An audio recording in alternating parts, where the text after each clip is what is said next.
ഞാൻ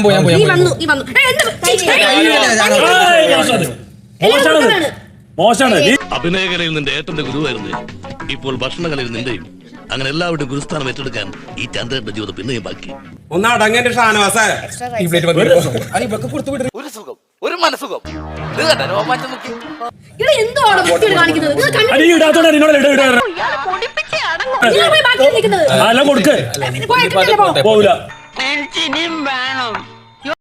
ഞങ്ങളാണെങ്കിലും വയറ് തന്റെ ആ മനുഷ്യ അത് ഓർമ്മ വേണം.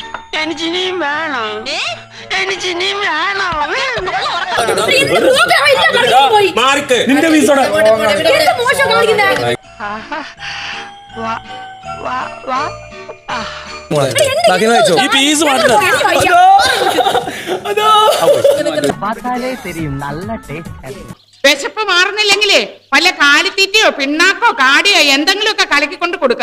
പത്തായം കൊണ്ട് നിറയട്ടെ.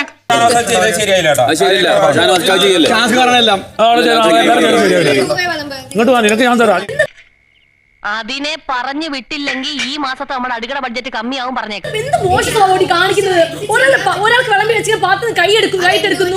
തീറ്റിക്ക് അങ്ങനെ നേരവും കാലവും വല്ല ഉണ്ടാ? ഈ നാട്ടിൽ പട്ടിണിയുടെ ഒരു കുറവേ ഉണ്ടായിരുന്നു.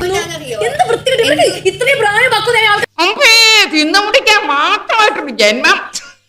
അവര് കഴിക്കട്ടെ, അവരെല്ലാം കഴിക്കട്ടെ, വയറ് വീക്കിന് ഭക്ഷണം കഴിക്കട്ടെ, എല്ലാം വയറ് നിറഞ്ഞാൽ മതി. എനിക്കറിയുള്ളൂ. ഇതൊക്കെ കണ്ണൂച്ച് പഴയ പോലെ ഒന്നും കഴിക്കാൻ പറ്റണ്ടായി. ചേട്ടാ 2 പ്ലേറ്റ് മട്ടൺ ഫ്രൈ. ആഹാരം കണ്ടിട്ടില്ലേ, ഭക്ഷണം കണ്ടിട്ടില്ലേ? ഇവിടെ വായിൽ വെച്ച് ഇവിടുന്ന് ഇറങ്ങുമ്പോ ആ ഒരു ടേസ്റ്റ് ഉണ്ടാവോ? തീറ്റി പണ്ടാരത്തിന് ഇനിയും വേണമെന്ന് ചുട്ടു വെച്ചിരിക്കേ കൊണ്ട് പോട്. അടുത്ത് പോയി ഞാൻ എടുത്തു. അയ്യോ പച്ചവെള്ളം ചവച്ചു കുടിക്കണ പഞ്ചപാവം. അവനത് എടുത്തിട്ട് ഓടി വന്നതിനാ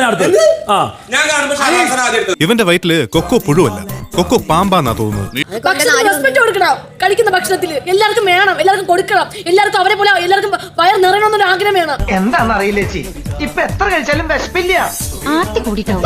എന്ന് വിളമ്പാൻ കയറി രീതി തന്നെയാണ്. നിങ്ങൾ കാണുന്നില്ലേ? നിങ്ങൾ കാണുന്നതല്ലേ? കണ്ടു.